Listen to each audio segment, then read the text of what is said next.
Mga palakang nagnanais ng hari. Minsan ay mayroong mga grupo ng palaka na namumuhay sa isang lawa. Sila ay namuhay ng mapayapa at may sapat na pagkain. "Oh, ako ay nababagot. Mayroon kayang nakakatawang gawin?" Tanong ng isa sa mga maliliit na palaka. Kung meron lamang sana tayong hari, alam niya kung ano ang dapat gawin. Iminungkahi ng matandang palaka. "May tama ka dyan. Kailangan natin ng hari. Siya ang magbibigay ng kasiyahan sa atin," iyak ng lahat ng mga palaka. "Kaya tayo ay manalangin para magkaroon ng hari," sabi ng isa sa mga palaka. Nang gabing iyon, ang mga palaka ay sama-samang nagsimulang manalangin. "Nawa po ay bigyan niyo kami ng mahusay na hari."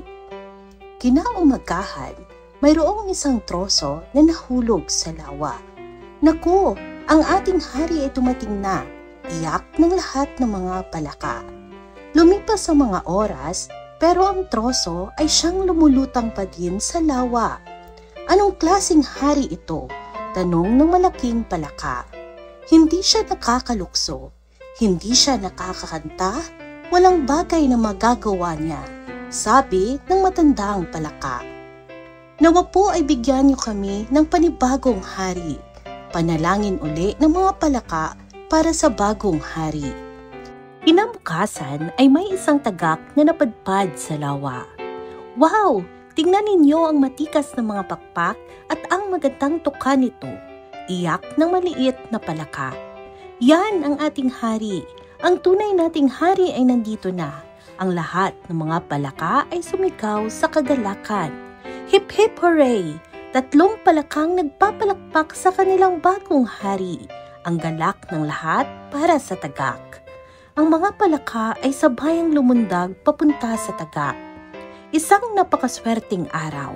Ang mga palaka ay kahit saan lang, kakainin ko kayong lahat. Ang mata ng tagak ay nagniningning nang makita ang napakaraming palaka. "Naku po, ano itong ating ginawa? Dapat hindi na tayo nagnanais pa ng isang hari." Ang paghihinayang ng mga palaka sa kanilang hiling, ngunit ito ay huli na din. Sila ay lahat na kinain ng tagak noong araw na iyon.